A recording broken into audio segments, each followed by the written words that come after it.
starting going to be taking most of the snaps, or like you did in the past? You know, Dante is our most experienced returning back, and he's a very explosive back. You know, he can go to distance for you, and he can be a physical runner for you.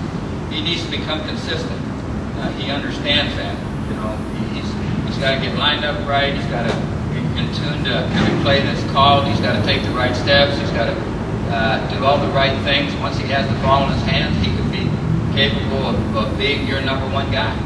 And we expect that will happen, that he'll be focused, and that will have a great senior year. But we are having a good battle going on there.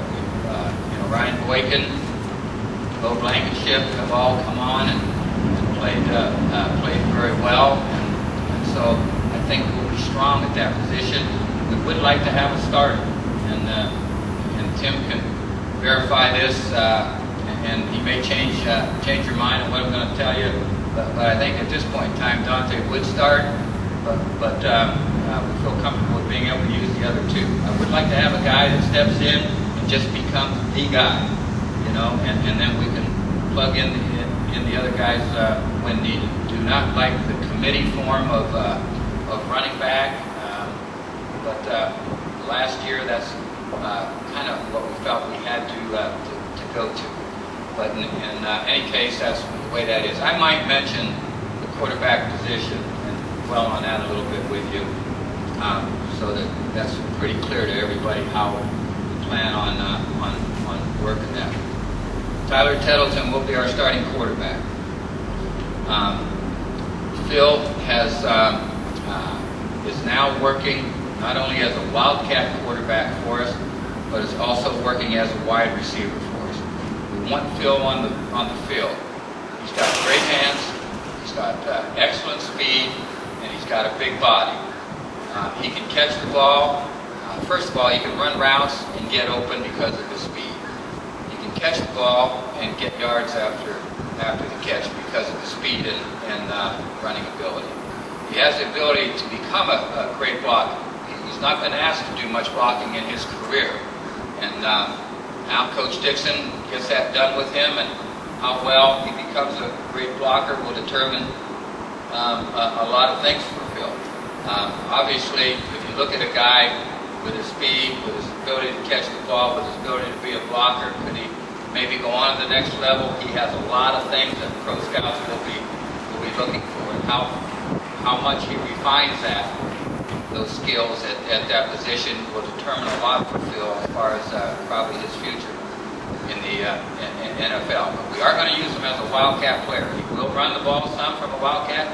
He will do some throwing as a Wildcat quarterback for us. If we decide to start the game in a Wildcat formation, he would start the game. But if we're starting in any of our true formations, then Tyler Tettleton is in the starting spot. Kevin, a couple of years ago. When did you make this decision, and what do you think that Tyler does that he's got the years?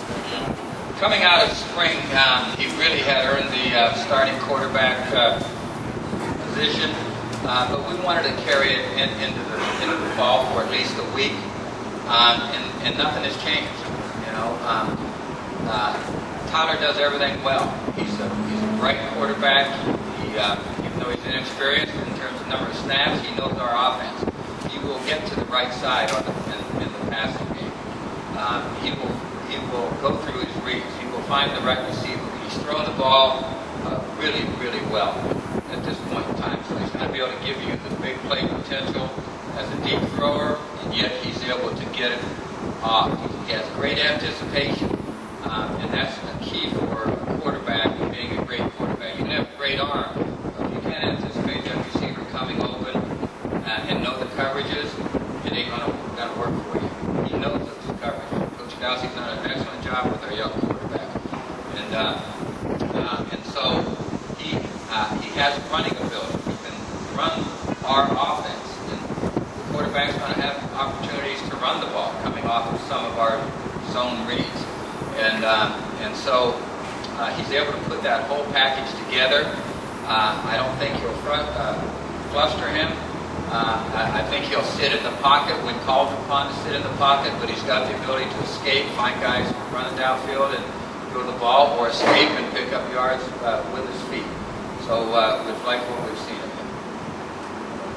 This is the first time in years we have a clear cut #1. Yeah, I'm hoping that's telling us something, you know. And I'm a guy that likes to have things clear cut.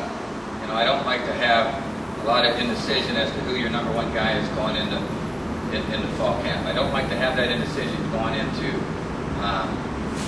fall camp at the quarterback position, or any other position. But at times when you're building depth and you're trying to really put together a football team, you're going to have that in the early part of the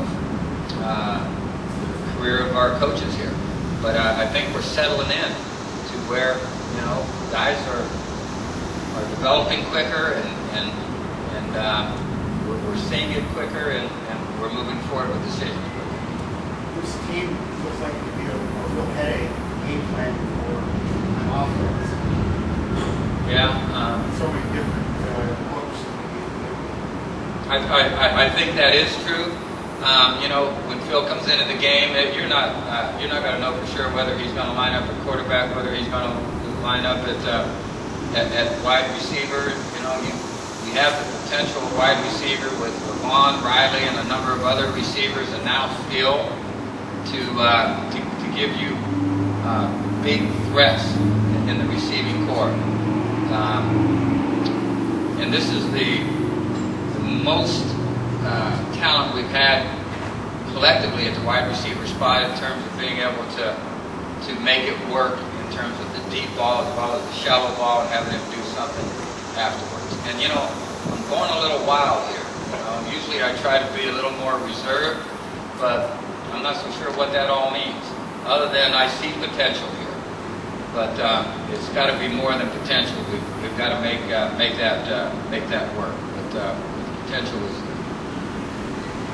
Coach, you had 4 guys signed NFL contracts this past offseason. Can you talk about how good that is to see and just what that means for the program? Yeah, that is great. And you know, if Noah and Levon wouldn't have gotten hurt at the beginning of last season and would have played their senior season last year, we'd have had 2 guys drafted, along with 4 guys on as free agents. And so this past year we didn't get anybody drafted, but the previous 3 years we have gotten players drafted. I think you're going to continue to see that more and more. We're getting more of that type of player in our system, and you know, our staff has continuity here, so our players are able to develop better with that continuity in our staff. And if a guy has pro potential, it's going to be recognized here. We get a ton of pro scouts on our campus, and that's something that every recruit should know. I mean, I know about every Division I school gets pro scouts on their campus, but we get a ton that come down here. We've already had pro scouts on our campus. They'll be on our campus throughout the season. I've got an open program as far as allowing pro scouts in. That's a history of mine to allow that to happen. I think it's good. They've got a job to do. We want to service them and help them do their job. And we want our players to be seen practicing by pro scouts as well as them watching film. So I think the combination of all that will allow us to continue to put guys in pro ball. Coach, you invested a lot of scholarships in defensive alignment in this recruiting class. Now you seem to have a need there. Will we see some true freshmen? You will see some true freshmen playing. I'll let Pete kind of cover that with you guys when they interview you. Obviously, he's working with those guys in group work, has them in meetings. He knows who's picking up what. He's seen it on film. I rely an awful lot on our position coaches to make those kind of decisions, although I will interject at times. But he's got a good handle on those young players as they're developing. I think I can safely say that there may be 1, 2, 3 players that can help us early. freshman.